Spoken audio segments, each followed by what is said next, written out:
បាទសួស្តីបងប្អូនសូមស្វាគមន៍មកកាន់เพจកំហឿន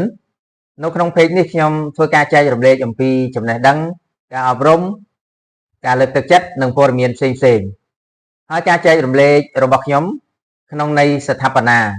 ដើម្បីជួយបំពេញបន្ថែមដល់ចំណុចខ្វះខាតរបស់បងប្អូនខ្មែរយើងមួយចំនួនតែប៉ុណ្ណោះ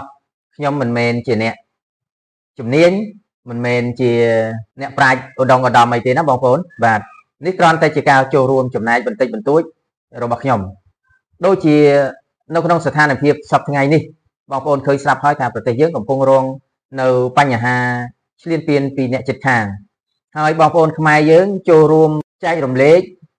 ទាំងចំណេះដឹងនិងធនធានដែលខ្លួនមានទៅតាមសមត្ថភាពនិងលទ្ធភាពដែលខ្លួនមាន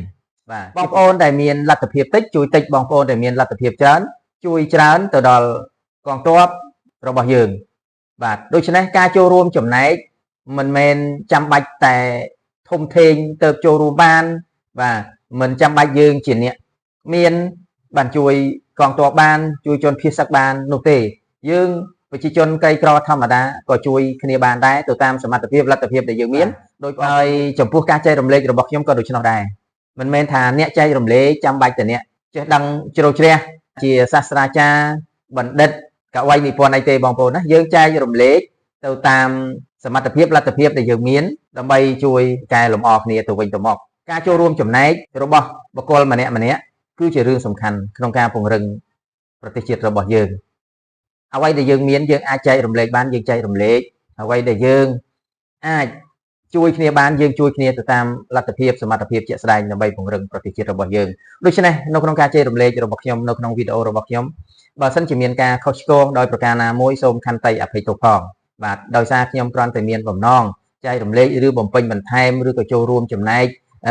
នៅចំណុចខ្វះខាតឬក៏ជួយពង្រឹងបន្ថែមឬក៏ជួយដាស់តឿនស្មារតី